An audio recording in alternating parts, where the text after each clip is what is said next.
Hello everyone, कैसे हैं आप सब लोग। तो यूपी में एमबीबीएस बीडीएस की जो काउंसलिंग है वो आज से स्टार्ट हो गई है। बहुत सारे बच्चे के डाउट आ रहे हैं कि काउंसलिंग करानी है तो कैसे कराएं।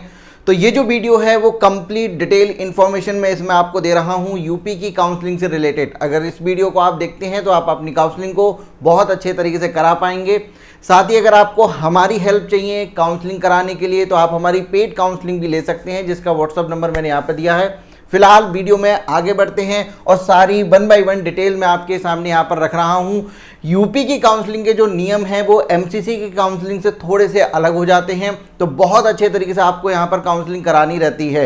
आइए 1 बाय 1 रूल को अच्छे से देख लेते हैं, समझ लेते हैं। सबसे पहले तो जो आपकी सारी चीज़ें हैं, जैसे कि आपका रजिस्ट्रेशन है, सिक्योरिटी मनी का यहाँ पर जमा करना हो या फिर चॉइस फिलिंग हो, वो सब की सब आपकी 25 से 28 के बीच में ही आपकी सारी चीज़ें ये हो जाएंगी। तो ध्यान रखिएगा, आज से ये सारी चीज़ें स्टार्ट हो गई हैं आपकी।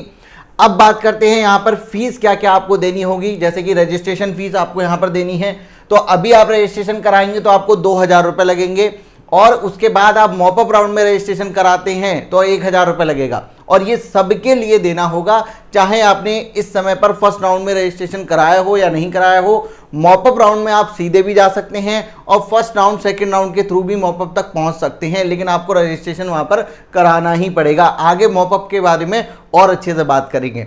फिलहाल एक तो आपकी रजिस्ट्रेशन फीस लगेगी जो ये है। दूसरी फीस जो आपकी लगती है वो होती है सिक्योरिटी मनी। अब सिक्योरिटी मनी गवर्नमेंट के लिए चाहिए आपके 30,000 रुपये, और यहाँ पर प्राइवेट के लिए चाहिए 2 लाख रुपए। अगर एमबीबीएस की काउंसलिंग करा रहे हैं 1 लाख रुपए चाहिए जब आप बीडीएस कोर्स के लिए काउंसलिंग करा रहे हैं। यहाँ ध्यान रखिएगा, कई सारे बच्चे कंफ्यूज रहते हैं, ये सिक्योरिटी मनी बाद में देनी है या पहले देनी है। रजिस्ट्रेशन कराएंगे, सिक्योरिटी मनी जमा करेंगे, तभी जाकर आप चॉइस फिलिंग के लिए एलिजिबल हो पाएंगे। तो ध्यान रखिए, ये आपको अभी तैयार रखनी है अपने साथ सिक्योरिटी मनी, जो कि आज से स्टार्ट हो गया है। नेक्स्ट कुछ इंपॉर्टेंट रूल हैं जो काउंसलिंग कराते समय आपको ध्यान रखने हैं। एमसीसी में first round free exit round होता है, लेकिन यूपी की काउंसलिंग में ये ऐसा नहीं होता, कोई फ्री एग्जिट नहीं है। मतलब क्या हुआ इसका मतलब ये हुआ कि अगर फर्स्ट राउंड में कॉलेज अलॉट हो गया तो वहां पर आपको एडमिशन लेना ही होगा, ना ले तो अगर आप एडमिशन नहीं लेते हैं तो आपकी जो सिक्योरिटी मनी है वो जब्त हो जाएगी। आप काउंसलिंग से तो बाहर नहीं होंगे, सेकंड राउंड में भी काउंसलिंग में आप जा सकते हैं, लेकिन वापस से आपको अपनी पूरी सिक्योरिटी मनी जो है वो जमा करानी होगी।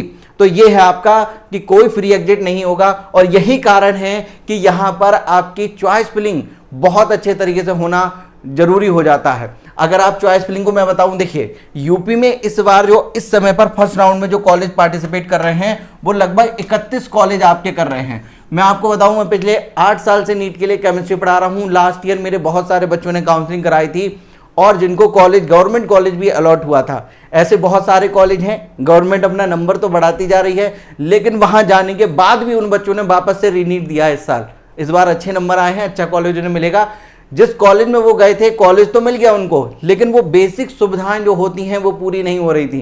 तो इस वजह से चॉइस फिलिंग बहुत अच्छे तरीके से आपको करानी है, और आपकी रैंक पर एक बेस्ट कॉलेज आपको अलॉट हो उस तरीके से बहुत सावधानी पूर्वक कराइएगा। जैसा कि मैंने आपको बताया कि आप इस वीडियो को देखकर अपनी जो काउंसलिंग है वो खुद भी करा सकते हैं, लेकिन अगर आप हमारी हेल्प लेना चाहते हैं तो व्हाट्सएप नंबर पर आप जो है हमें मैसेज करके काउंसलिंग को ज्वाइन कर सकते हैं। अभी तक हमने क्लोज कर दी थी, लेकिन आज से ये वापस से ओपन हो गए हैं, तो आप आराम से एमबीबीएस बीडीएस, चाहे वो गवर्नमेंट कॉलेज या प्राइवेट कॉलेज, किसी की भी काउंसलिंग हमसे बहुत अच्छे तरीके से आप करा सकते हैं। प्राइवेट कॉलेज में भी बहुत धांधलेबाजी देखी गई है फीस को लेकर। यूपी में कॉलेज तो अच्छे हैं, पढ़ाई अच्छी होती है, लेकिन कब आपका मिसलेनियस चार्ज के नाम पर या एक्स्ट्रा चार्ज के नाम पर आपकी फीस का बजट जो है वो बढ़ा देते हैं यहाँ पर, तो उससे आपको बचना है। फिलहाल फर्स्ट राउंड का आप समझ गए कि कोई फ्री एग्जिट नहीं है, कॉलेज अगर आपको मिला तो आपको लेना ही पड़ेगा। इस वजह से चॉइस फिलिंग ऐसी करिए कि आप अगर आपकी रैंक ज़्यादा है तो आपको फर्स्ट राउंड में कोई कॉलेज अलॉट ना हो, आप इसको छोड़कर आगे बढ़ जाएं बिना सिक्योरिटी मनी जब्त कराए। तो आप सेकंड राउंड में कौन कौन से स्टूडेंट एलिजिबल हैं, वो सभी स्टूडेंट जो सेकंड राउंड में पार्टिसिपेट करेंगे नया रजिस्ट्रेशन कराकर। दूसरा, ऐसे स्टूडेंट जो फर्स्ट राउंड में थे लेकिन कोई सीट उन्हें नहीं मिली तो वो सेकंड राउंड में एलिजिबल हैं। और जिनको फर्स्ट राउंड में सीट मिल गई लेकिन वो रीशफल करना चाहते हैं, मतलब अपनी सीट को अपग्रेड कराना चाहते हैं, तो इस केस में भी आप जो है अपग्रेड कराकर सेकंड राउंड में पार्टिसिपेट कर सकते हैं। तो ये 3 तरीके के लोग सेकंड राउंड में आ सकते हैं। अब बात आती है मॉपअप राउंड की, कौन कौन एलिजिबल है। मॉपअप राउंड में वो सभी स्टूडेंट एलिजिबल हैं जिन्होंने फर्स्ट और सेकंड में पार्टिसिपेट ही नहीं लिया था, कोई रजिस्ट्रेशन नहीं कराया था, तो सीधा न्यू रजिस्ट्रेशन कराकर आप मॉपअप में आ जाइए। दूसरा, अगर आपने रजिस्ट्रेशन करा दिया फर्स्ट और सेकंड राउंड में लेकिन कोई सीट आपको अलॉट नहीं हुई, तब भी आप आ सकते हैं। अगर सीट अलॉट हो गई किसी भी राउंड में तब आप मॉपअप के लिए एलिजिबल नहीं है, याद रखिएगा। यहां पर आपको 1000 रुपए देने ही होंगे चाहे कोई भी केस हो। अगर आप एलिजिबल हैं, आ रहे हैं, तो 1000 रुपए देके ही आना होगा।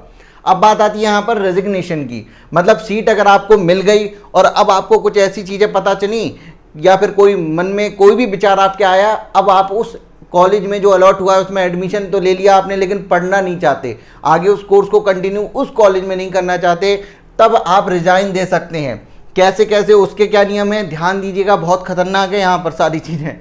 तो फर्स्ट राउंड के बाद आप रेजिग्नेशन अपना दे सकते हैं जो सीट आपको अलॉट हुई है उस पर, लेकिन याद रखिएगा ये आप 2 दिन पहले दे सकते हैं। सेकंड राउंड की जो चॉइस फिलिंग होगी उससे 2 दिन पहले तक फर्स्ट राउंड में अलॉटेड सीट का आप रिजाइन दे सकते हैं, उसको छोड़ सकते हैं।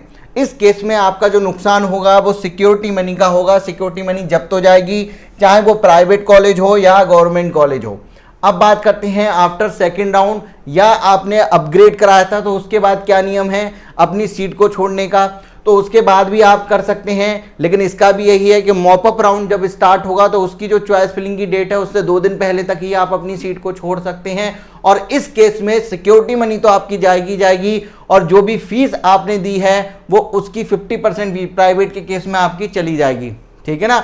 और यहां पर ये 2 चीजें आपकी जा रही हैं, मतलब सिक्योरिटी मनी के साथ साथ आपकी जो फीस है वो भी जब्त होगी। तीसरा जो रिजाइन आप दे सकते हैं वो है आफ्टर मॉपअप राउंड, और या फिर आप मॉपअप राउंड में जो सीट अलॉट हुई है वो उसको रिजाइन करते हैं, या फिर मान लो तुरंत मॉपअप राउंड के बाद रिजाइन नहीं कर रहे हैं, बीच में जब आप एडमिशन ले लिए क्लासेस चलने लगी तब बीच में अगर आप छोड़ते हैं तब क्या आप पर पेनल्टी लगेगी, जरा ध्यान से देखिएगा। आप यहां पर मॉपअप राउंड के बाद या कोर्स को डिसकंटिन्यू करते हैं तो 1 लाख रुपए की तो पेनल्टी आपको देनी होगी। जो कोर्स है उस कोर्स की जितनी भी टोटल कोर्स की जो भी कॉस्ट है या फीस है वो पूरा का पूरा आपको देना होगा, चाहे वो आप गवर्नमेंट में हो या प्राइवेट में हो। और उसके साथ साथ सिक्योरिटी मनी भी आपको जमा करनी होगी। अगर सिक्योरिटी मनी आपको वापस मिल गई है तो वापस से आपसे जमा करवाई जाएगी और फिर उसको जब्त किया जाएगा। तो ये रूल यहां पर है। और जब आप कंटिन्यू करके मतलब कोर्स को पास करेंगे तो याद रखिएगा 2 साल का बॉन्ड है, 10 लाख रुपए आपको पेनल्टी के तौर पर देने पड़ सकते हैं, अगर नहीं करेंगे तो 2 साल। तो ये सारी चीजें हैं, मैंने आपको सारी चीजें अच्छे से बताई हैं। अगर कोई चीज समझ नहीं आई हो या कोई चीज मुझसे छूट गई हो तो वो आप कमेंट सेक्शन में पूछ सकते हैं या बता सकते हैं। अगर आप हमारी हेल्प लेना चाहते हैं, अच्छे से काउंसलिंग कराना चाहते हैं तो आप इस दिए गए व्हाट्सएप नंबर पर मैसेज करिए। पेड काउंसलिंग के लिए आज ही ज्वाइन करिए। कंप्लीट काउंसलिंग आपकी फर्स्ट राउंड से लेकर लास्ट राउंड तक बहुत अच्छे तरीके से कराई जाएगी। आपकी रैंक पर आपको एक बेस्ट कॉलेज हम दिलाएंगे। मैं मिलता हूं आपसे नेक्स्ट वीडियो में। Thank you so much.